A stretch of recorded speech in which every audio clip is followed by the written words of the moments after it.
The story that I know is that Michael Jordan and Penny had an agreement to switch shoes. Okay. So Michael got a pair of Penny shoes and he cut off the one and he actually wore them in a game. What up, guys? Bobby Kicks back in the Mix Kickstory podcast. We're here at ComplexCon 2025, or 3025, I should say. We got a special guest. If you want to introduce yourself, I'm Sneaker Dave from Cincinnati. the one and only.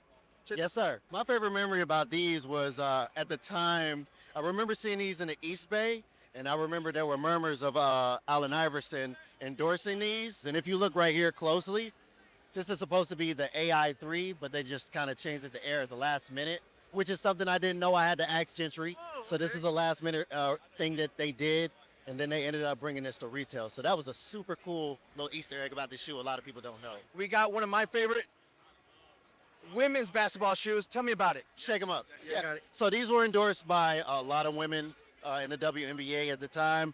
Lisa Leslie. I don't think Cheryl Swoops wore this, but a lot of women in the WNBA was endorsing. They had these in 100 colors. I have these in a red and the purple, actually. The team colors, right? Yeah, team colors, East Bay only. This was the grill I actually wanted. It's kind of crazy in this era that we're in to see vintage in a place like this. Oh, yeah. It's just super cool to see. I consider this an underground Jordan. Wow. So this is the Air Flight 1 that Nike designed for Penny Hardaway.